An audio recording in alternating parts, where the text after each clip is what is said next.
बिस्मिल्लाहिर्रहमानिर्रहीम। मेरे सुनने और देखने वाले तमाम सामीन और नाज़रीन इकराम को अस्सलाम वालेकुम। मैं हूं मास्टर जाहिद और आप देख रहे हैं मेरा फेसबुक पेज और यूट्यूब चैनल मास्टर असील्स। आजकल हमारा टॉपिक ब्रीडिंग के ऊपर चल रहा है। मेरी सीक्वेंस वाइज पीछे 4 से 5 वीडियोस ब्रीडिंग के ऊपर आ चुकी हैं।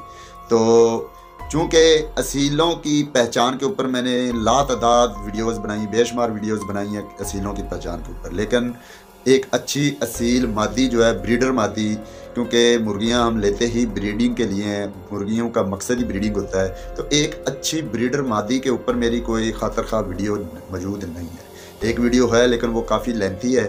तो आज मैं शॉर्ट तरीके से आपको ब्रीडर मादी के चंद ऐसे पॉइंट बताने वाला हूँ जो समझने बहुत ज़रूरी होंगे।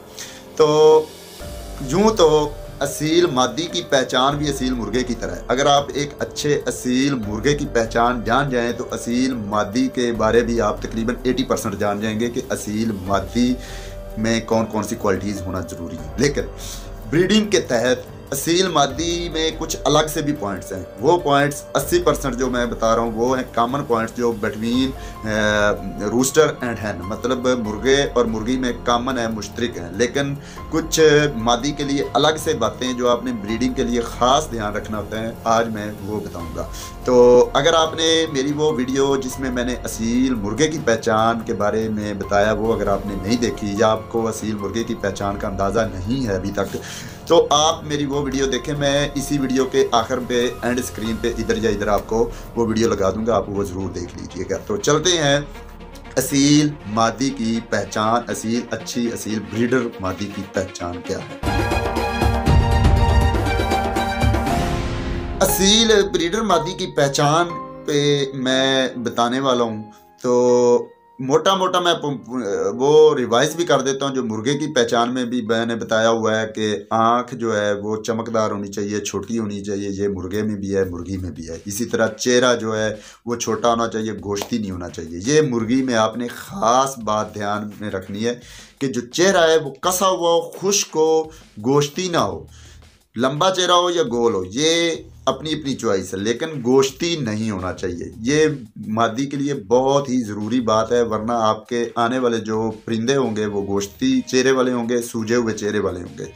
तो सूजा हुआ चेहरा या गोश्ती चेहरा जो होता है वो असीलों में अच्छा नहीं गिना जाता। तो मादी में ये आपने बात ख़ास ध्यान करनी है कि मादी आपकी जो लगा रहे हैं ब्रीडिंग में उसका चेहरा गोश्ती नहीं होना चाहिए। ये एक पॉइंट ज़रूर देखने वाला है।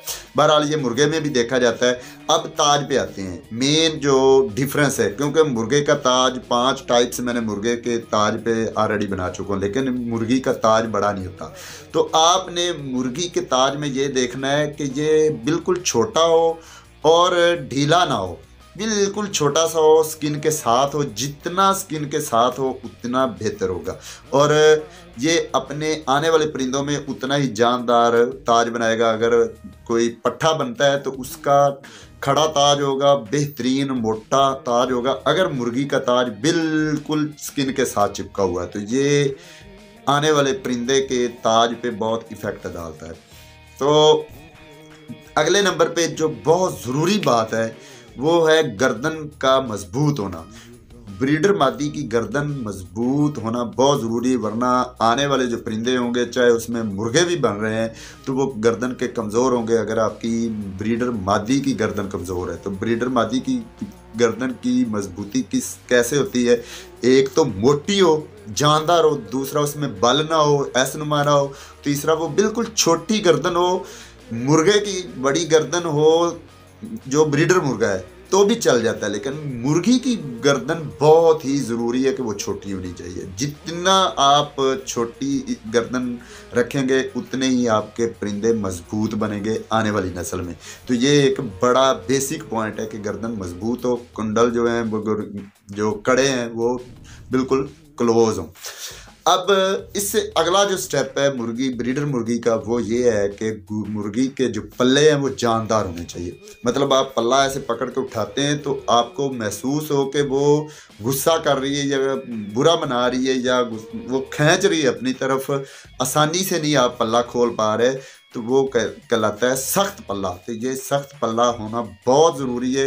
ये पल्ला जो है सख्ती, यही अपने परिंदों में, अपने आने वाले बच्चों में वो ये खूबी डालेगी। अगर आपका ब्रीडर मुर्गा अच्छा भी है और मुर्गी में पल्ला जानदार नहीं है, तो आपके आने वाले जो परिंदे होंगे वो पल्ले में कमज़ोर होंगे। तो मुर्गी के पल्ले का मजबूत होना बहुत ज़रूरी है। पशम, वो तो ब्रीडर मुर्गे में भी आपको पता ही है कि पशम जो है बिल्कुल सख्त होनी चाहिए, चमकदार होनी चाहिए। ये तो आप सील मुर्गे की पहचान में सीख ही चुके हैं। अब मेन पॉइंट एक और जो मुर्गी में आपने एक्स्ट्रा देखना है कि मुर्गी ज़्यादा गोश्ती नहीं होनी चाहिए। अब गोश्ती से क्या मतलब है कि वज़न नहीं, क्योंकि कद के साथ वज़न तो होगा ही ज़्यादा। अगर छोटी कद की मुर्गी है तो उसका कम वज़न होगा, और अगर मुर्गी बड़े कद की है तो वो ज़ाहिरी सी बात है वज़न तो ज़्यादा होगा। लेकिन गोश्ती से क्या मुराद है? ऐसी मुर्गी जिसका जिस्म हार्ड हो, खुश्क हो, वो गोश्ती नहीं गिनी जाएगी। और जिस मुर्गी को आप ऐसे सीने से ऐसे पकड़ते हैं, जिसके जिस्म में ऐसे उंगलियां आगे चुभ जाती हैं, वो नरम गोश्त है, तो वो ब्रीडर मुर्गी अच्छी नहीं है।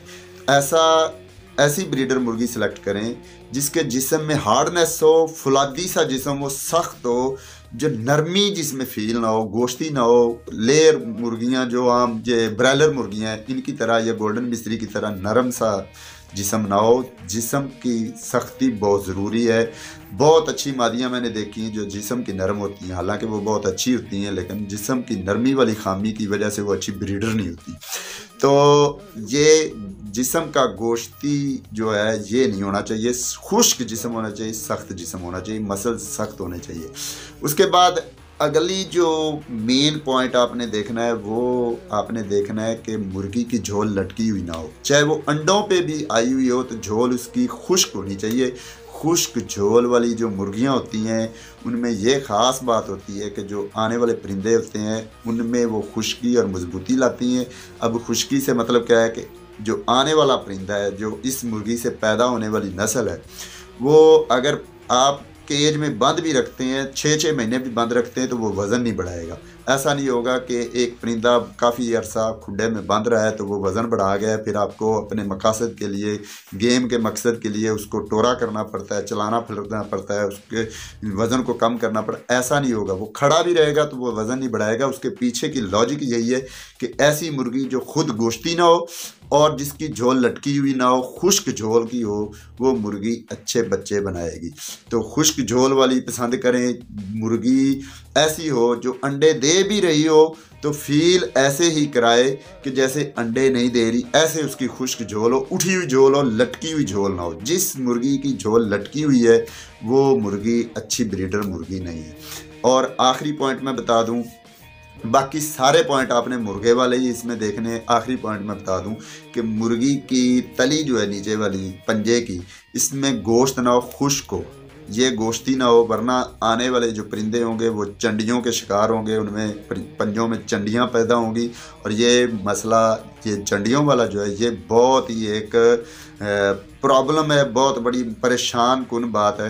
क्योंकि जिस मुर्गे को एक दफ़ा चंडी होती है, वो चंडी निकाल भी दें तो दोबारा पड़ जाती है, तो चंडी जान नहीं छोड़ती।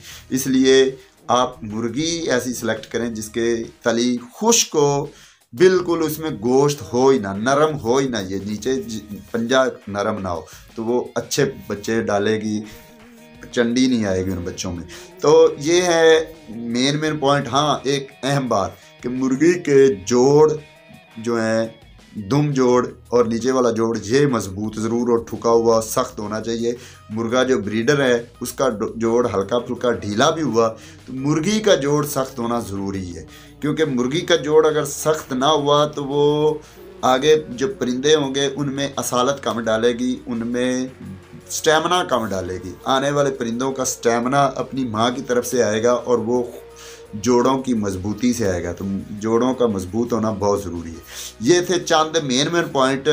बाकी जितने पॉइंट हैं वो आप मुर्गे वाले ही इनमें ज़रूर देखें मुर्गी में वो पॉइंट ज़रूर होने चाहिए जो मैंने मुर्गे में डिस्कस किए हुए हैं। तो उम्मीद करता हूँ आपको वीडियो बहुत अच्छे से पसंद आई होगी, आपको सारी अच्छी बातें अच्छे से समझ भी आ गई होंगी।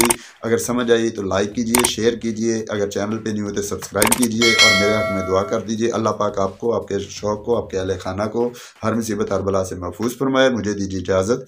अल्लाह।